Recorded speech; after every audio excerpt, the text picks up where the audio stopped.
Hello all, hope everyone's alright. Just thought I'd show my face on camera because I rarely go on camera, but this is what I normally look like when it's in hot weather.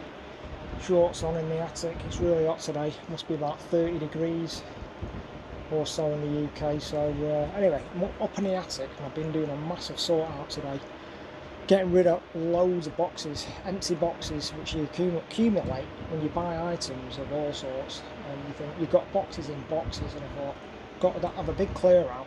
And that's what I've been doing today, and it's been hot, so plenty of icy cold water today. But I just wanted to pick up on anyone who's got attic windows. Like I've got an attic, a very small attic window, and I've only got one, and that's for a reason. I just want it to get some airflow to come through the attic, which it's doing now. It's going up through the loft hatch. I've got a lot of nice airflow coming, circulating around. I could have had more windows at the other end of the attic, but I didn't want them, for the simple reason is ultraviolet rays. When ultraviolet rays, especially the rays we've got these days, if it hits your locomotives, like you say, it's hitting here, the TGV. If that's happening every day on a regular occurrence, it's going to destroy and discolour the plastics, and the paintwork, etc. is all going to go either faded or yellow, or what, depending on what sort of colour the plastic is.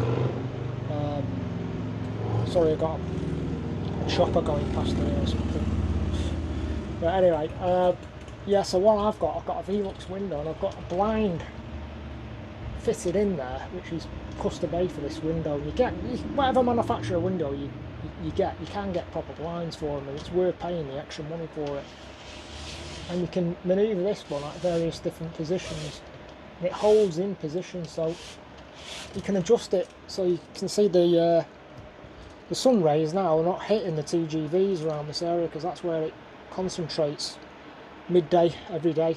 So I normally make sure I've got the sun blind in that shut position and just have the window, you know, slightly ajar. And like I say, it's a blackout blind as well. You can get them in all sorts of different sort of colours on the front, or you can get semi sort of netted one which will filter the rays out but let light come through. Well, I just thought I'd mention that. Yeah, and then I can tilt this, have it up in the up position for cleaning, and lock it in position. Yeah, so there we go. So I'll just show some trains that I've got out on the layout at the moment, which are small little tank locos from Marklin and Trix and Fleischmann. So I'll get that out, and plus I've also got a new loco which I bought last bank holiday. This is another one I've been saving to open. I've had this back for maybe 3 or 4 weeks. I've not opened it up, so I'll see what's inside there as well. Okay, thanks. Also thought I'd just mention the fan. I've got quite a few different types of fans that I use. The other normal tower fan that I use in the attic, that's downstairs in my daughter's bedroom at the moment. And I've just got a sort of heavy duty high speed sort of fan here. It's more of an industrial type one. You can tilt that at various angles. It's really good. It's got the aluminium blades on it. It's really powerful. That creates a really nice airflow around the attic, and that also runs in conjunction with the air purifier as well in the attic. That's on full blast at the moment, so I've got a nice airflow, and it's filtering the air at the same time as well, and that does make a difference. Another big difference is the kingspan. If you can afford to install kingspan, you can cut it to shape and install it quite easy, but it is quite expensive. And I installed all this kingspan in 2010 when I did the attic, and it makes a massive difference on the temperature of the attic, because without it you wouldn't really be able to come up here. It would just be too hot, plus you'd have problems with electrics and the track warping if you haven't got the large expansion gaps in the track work. That does make a big difference. And you can see that shaft of light which I was talking about, which is, it comes just off about this time of the day. It swings off the TGV and swings across the platform there, and then goes across onto the desk. So you've got to make sure, well, I've got to make sure that it doesn't hit any models that are quite expensive, like those there. and because those strong ultraviolet rays will discolour the plastics over time. So I can shut that blind if I want later on in the afternoon, and I always leave it shut when I go out as well. And yeah, just thought I mentioned that. Oh, by the way, on the last video on the Limb Festival, I picked up these locomotives N-scale replicas, which are really, really nice. I got these for £1 each. I cannot believe I only paid, brand new in the boxes, £1. I couldn't resist it.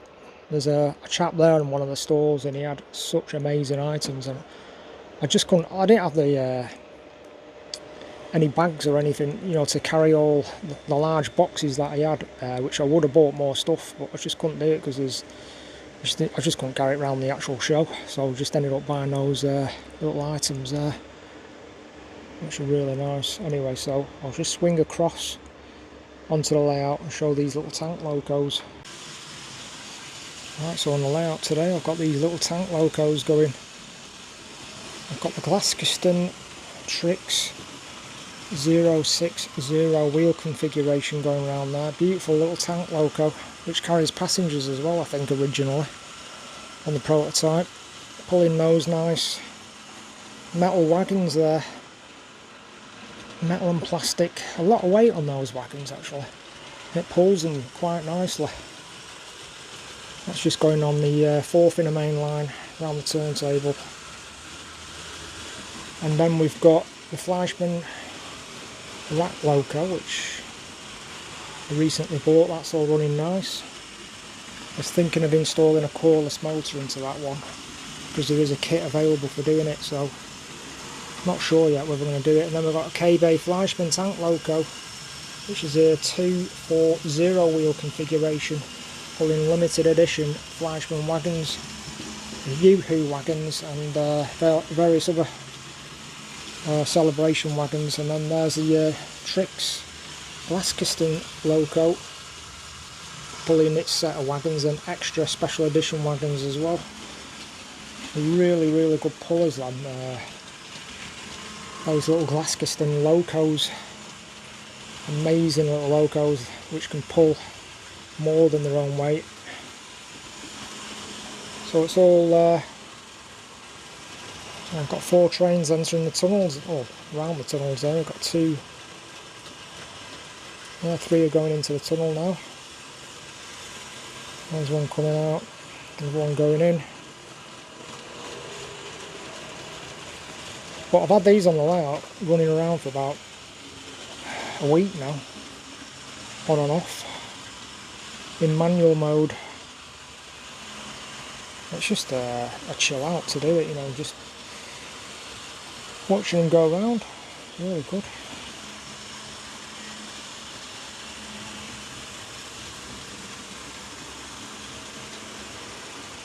So I'm just going to duck under the baseboards and do that unboxing now, I think.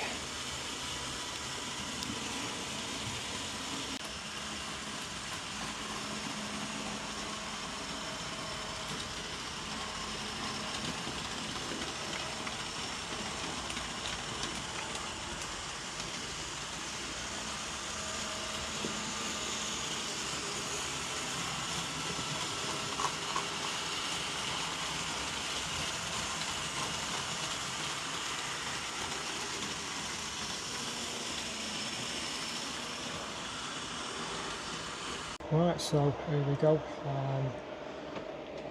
So I got this about 3 or 4 weeks ago probably, and I've had it left in the box and got it on the bank holiday sale, on the last bank holiday sale in the UK. So it's Roco 7500035, and it's a Swiss loco, class 186. I think that's a running number, I'm not sure. So I need a plux22 decoder because this is a non-sound loco, so I either get a digital sound chip for this or just get a standard Lot Pilot 5 plux22. So I got this for £117 delivered to my house, so it's just ridiculously cheap for, you know, the quality you're getting. So there we go, let's get it out. It's never been out of the box. Let's get it out very, very carefully. Got detail packs. All the usual instructions are all underneath the box. Let's be very careful about getting this out, which is really unpredictable packing from from Roco. They don't do this packing anymore. I think they do the sort of ice pack where you pull it out on the little clips, but this is the old-fashioned packing. When you get it out, it's got the sponge either end and you just pull the cap off. I mean, it's okay, but when you put the details back on, you can't really use all that sponge around all the handrails, etc. So when you put the handrails on, so this, yeah, it's multiple pantographs. In fact, it's actually got, on this model, it's beautiful, it's actually got the handrail detail already. Most of it is already installed. I don't know if it's picking that up on the camera. There are some extra details put on there. You can see the driver, I don't know if you can see that driver there, but it's a stunner. I'm not sure whether it's got cab lighting, but that roof detail there, you can see it's stunning. And of course on the other side you get the other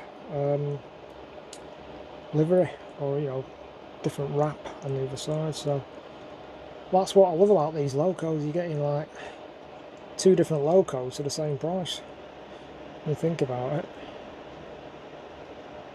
So yeah, that's another one. It's a DCC convert. I think it'll probably have the speakers already installed on this. It's just a matter of dropping a chip in it. If you're putting a sound chip in, should be straightforward really. But yeah, I do like that livery. We've got the handrails, separate applied handrails on the cabs.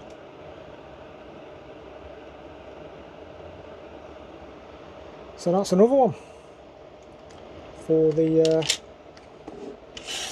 collection. Right, so that's that, and thanks for watching this video. On the next video I'll get this one running around the layout.